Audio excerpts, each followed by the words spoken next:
So Huawei has just announced the Mate40 Pro.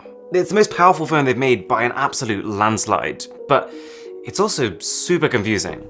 Okay, the unboxing experience hasn't really shifted too much from standard Huawei fare, but you will notice this new circular ring on the front. That'll make more sense in a minute. You got the smartphone on top, you've got an insert with a SIM ejector tool and a clear case. Oh, look at the size of that camera cutout. There's a USB-C cable, a pair of earpods but not earpods, and this is interesting, a 66-watt charger, a single watt more powerful than Oppo and OnePlus's 65.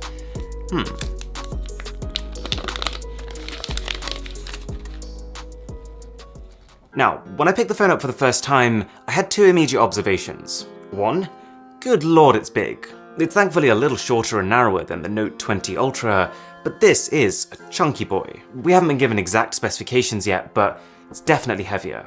The second thing though, is that I absolutely love the finish. Dare I say that for me, this might just be the prettiest phone I've ever used. To put it into Samsung terms, it takes the kind of crazy colours of the Galaxy Note 10 and fuses it with the more sophisticated matte finish of the Note 20 Ultra. When I first got it, I was just sat here like, okay, I can see red, blue, oh, there's purple, there's a bit of green. It's everything. And that would also kind of explain why for the Mate40 Pro overseas, you only get two models, black and this. This is all the colours. And just generally it's a nice, smooth feeling phone. There's not a single sharp edge to be found on it anywhere.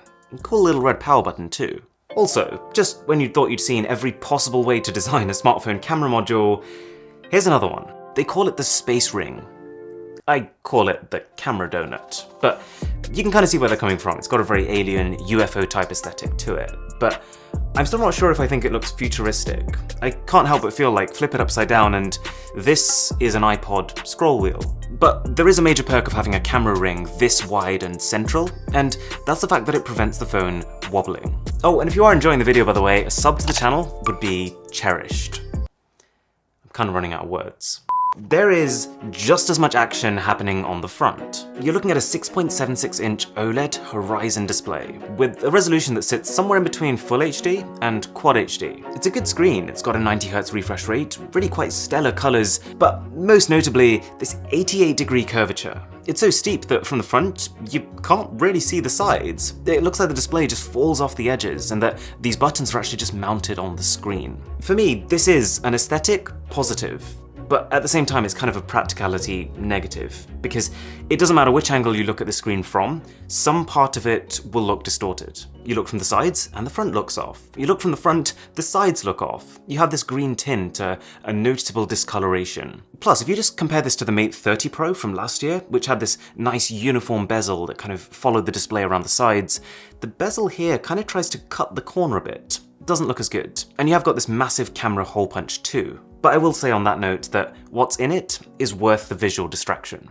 Anyways, there's a bit of an elephant in the room. You probably don't need telling that Huawei, right now as a company, is in a bit of a pickle. Their phones don't have Google services, no Google Maps, no Google Play Store. Huawei can't sell in the US at all. It's not good news. And what makes it so much more of a shame is that I've been using this Huawei Mate40 Pro for a few days now, and there's just some really cool stuff here. I don't know if you remember this, but last year with the Mate30 Pro, Huawei fixed auto-rotate. Most phones have always just had a standard feature where if you're holding a phone in portrait, your content is displayed in portrait. If you're holding it in landscape, the content is landscape. But that's not ideal, because every now and again, you might want to be able to lie down, but keep your content still in portrait orientation. So Huawei started using the face scanner on their phones to see which way your face was and just always match it. Why am I telling you this? Well, it's because this year, I would say that Huawei has taken that further, and they fixed always-on displays. Most phones nowadays have an option to keep this low power consumption screen on at all times, just to keep you posted with the time and notifications. But Huawei's managing to use the face scanner to now be able to only show you the screen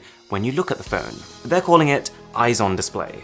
And I couldn't believe how well it works. Like the first time I tried it, I remember I just burst into this massive grin because it's cool tech and it's not a gimmick. The phone's running MUI 11 based on Android 10, and I really like how it handles guest accounts. You just pull down, tap here, And that's it. You can just hand the phone to someone else without worrying that they're going to look through your stuff. And this multi-window mode it's one of the few things that's made me really miss using an Android as my main phone. We've got both a 3D face scanner and an in-display fingerprint scanner, so you could choose how to unlock your phone. And the battery life is fantastic. The capacity is 4,400 mAh, which is about average for today's day and age, but the software is so aggressive on apps running in the background that for the last 2 full days I've been using it, I'm finishing the day on like 35% left. And finally, as you probably expected, Huawei's brought their A-game to the camera. This is a meaty setup. Its main camera completely nukes the iPhone 12 Pro in most situations. It's got that nice big sensor to get a crispy foreground-background separation. The front camera still isn't as natural looking as I'd like it to be, but it's very detailed, almost too detailed. And with this phone, part of the reason we've got that chunky hole punch is that there's also an ultra-wide front camera. And it's not an afterthought like you might expect it to be. This is a really high quality, super detailed lens. Plus, 5x optical zoom, which means you can get crisp shots all the way up to 10, sometimes 15 times magnification. In fact, weirdly, the only thing that I wasn't really impressed by was the phone's night mode. And I didn't expect to be saying that, because a couple of years ago, Huawei was so far ahead of the competition at taking photos in the dark, it was funny. And this phone's still great at it, but I just think it's one of those cases where the competition's caught up. But yeah, you get the idea. I mean, there is a lot to like here. However, the Mate 40 Pro is super confusing. It's got a pretty standard 8GB of RAM, a fairly generous 256GB of storage. But also, this is the first phone in the world to be powered by the new Kirin 9000 chip. And that in itself is the first chip that is both 5nm and has a 5G modem baked inside of it for better efficiency. So that's great, right? I ran a couple of benchmarks. The gaming performance is coming out at like 60% better than last year. That's huge. And AI performance, something like 3 times greater. Even just when playing games, this phone can play Standoff 2 on maximum settings with 8 times anti-aliasing and 16 times anisotropic filtering at an uninterrupted 60 FPS. For those of you who didn't get that, it's fast. But see, Huawei's chipset business is in trouble. I mentioned earlier that because of the US ban, from this point on, unless something changes, they're probably not going to be able to make any more flagship chips. So it sounds like what Huawei's done is stockpiled. They produced as many of these Kirin 9000s as they could before the restrictions came in. Current estimates say they've got about 8 to 10 million chips, which might sound like a lot, but when you think about the scale of a company like Huawei, it's not. Huawei sold 12 million Mate 30 Pros within a few months last year. So what they're going to do here? Honestly, I don't know. That is the golden question. Maybe there's a bigger plan, maybe they're waiting to tell people. We should wait and see what Huawei has to say before drawing conclusions. But the way I see this happening is either they severely restrict the countries they're selling it in to focus on their core markets, or they just have really limited stock. Now that doesn't sound too bad, but it's not just the Mate 40 Pro that we've got to worry about. What about the next phone? Because as far as we can see right now, if Huawei can't build flagship chips in the future, they can't make flagship phones in the future. Huawei's pumping millions of dollars into trying to build their own app ecosystem, and it is super impressive that their app gallery has something like 360% year-on-year growth. They've got Petal Search to find new applications that aren't on their store. Great. They're even building their own Huawei-produced Maps application. That's incredible. But it's just that if this is the last flagship that Huawei can sell to the West, how can this ecosystem actually sustain itself? How does Huawei actually get new users onto it?